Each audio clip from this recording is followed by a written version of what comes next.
Greetings, members, one and all of the Salivation Nation. Gold and silver pushed into resistance. Let's explore.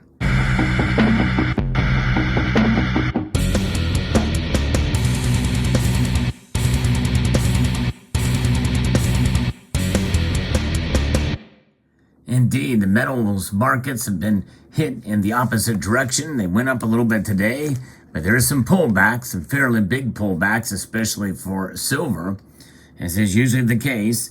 And we're seeing it happen in the past 2 days. When gold moves, silver moves more radically. Yesterday, gold moved up and silver moved up more radically, higher. Today, it's the other way around. Gold dropped slightly and silver dropped even more. In fact, pretty drastically, over 2% drop. Silver effectively got slammed, but there is some resistance here. First, let's talk a little bit about here gold. The gold markets have certainly slammed into this resistance.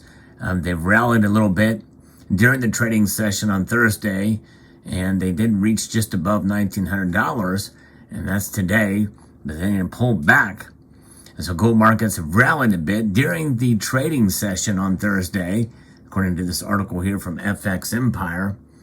And as we have gapped the open in the futures market, after that we rallied to reach the 1905 level, just below the 50-day moving average.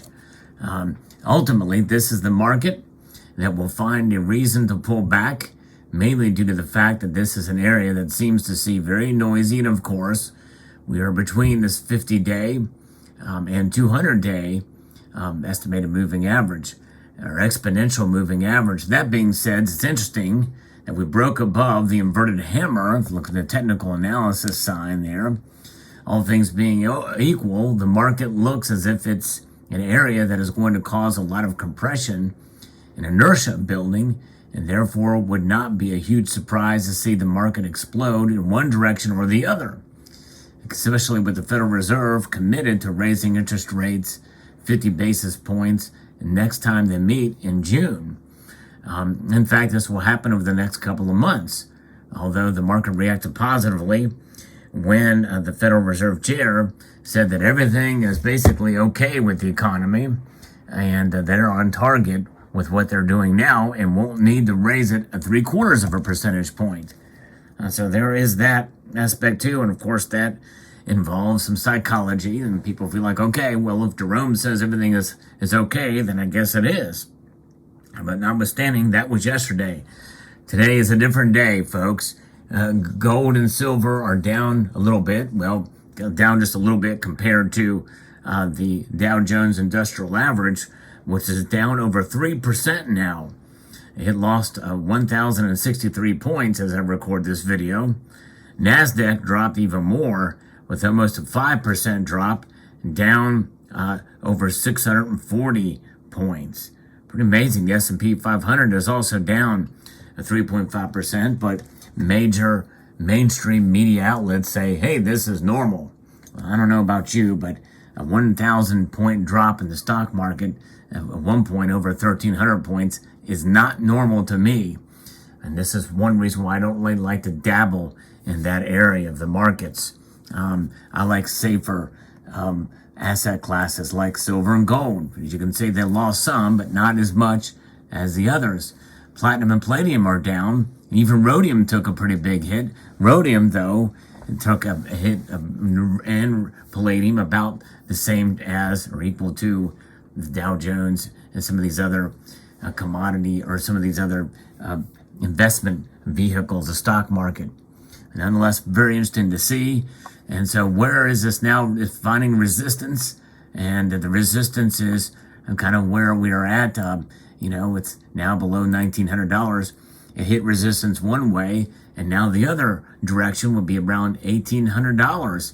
If we break down below this hammer, then the market is looking to reach $1,800 for gold. That will be the other resistance level. The author here expects that volatility is going to continue to be a major look in this market. So you got to be cautious about your position, and you got to eventually, we will see a bigger move. We'll find out what happens there. And because of the FOMC pushing gold and silver to resistance. Kitco has an article about this too from Todd and Bubba Horowitz. Wednesday's FOMC meeting and the announcement came as expected. Equities and metals soared higher, taking both to key resistance levels. Although that changed on Thursday, selling off and dipped, buyers will be ready to charge in, chasing up the rally. And take a deep breath and look at where the action before blindly following. Of course, again, this is kind of a crazy market we're seeing. And the rally in gold and silver and equities was expected, but the negative patterns have not shifted yet, meaning these rallies should be sold until further notice. The technical and fundamental indicators suggest that selling has just begun and not ended. Traders and investors suffer from the fatal flaw of the fear of missing out, making them chase markets up or down regardless of the price action. Emotional trading almost always leads to failure. These types of reactions allow those that are in calm and understand taking losses when wrong to make the best trades over time. In other words, certainly is paramount for some of the more stable stocks out there that do take are victims of some of the craziness of the trading that you would see from what would be considered more stable stocks in the stock market. So it's probably best to just hang on. Hold on through those times. Gold and silver, even more so, especially in the physical. If you think about it, especially if you bought Silver Eagles in the past 6 months to year, you are paying very high premiums.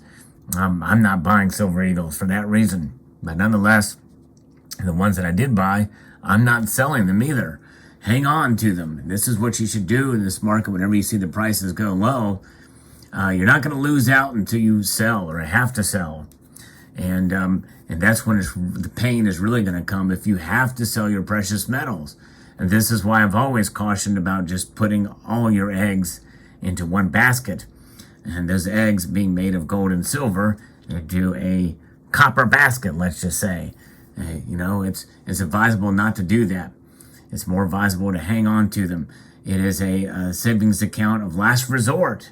What is your first resort? Well, to have a little bit of this on hand, even though it's depreciating its value each year, and each month really at a rate of 1.2% per month by the last measure, and at a rate of 8.5% a year by the most recent data from the Consumer Price Index. Likely we know it's much higher than that according to numbers where they used to measure inflation. We are comfortably in double digits. Certainly comfortably in double digits if you look at certain things out there that you're purchasing. Some things are 20% up, like mortgages and the like, automobiles. Things at the dollar store are up 25%. It's no longer the dollar store, it's a $1.25 store. I know, because I visit one, I've seen it, and buy from it regularly. Nonetheless, gold and silver will continue to shine on for what they are. They are precious, and the prices may not reflect what's going on in the real world. In other words, a spot price. Spot price matters. You've heard me talk about that time and time again. However, understanding that it does matter, the physical price that you pay is what hurts if you need to or want to buy gold and silver right now.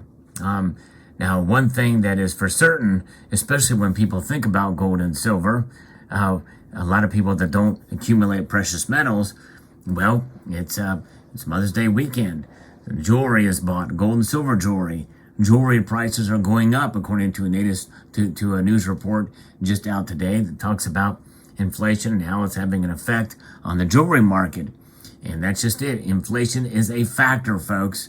Inflation is a factor for some of these premiums that we are paying for precious metals in terms of bullion, but also in other forms as well. Inflation is having an effect on industrial grade silver and gold as well. So all things to consider here.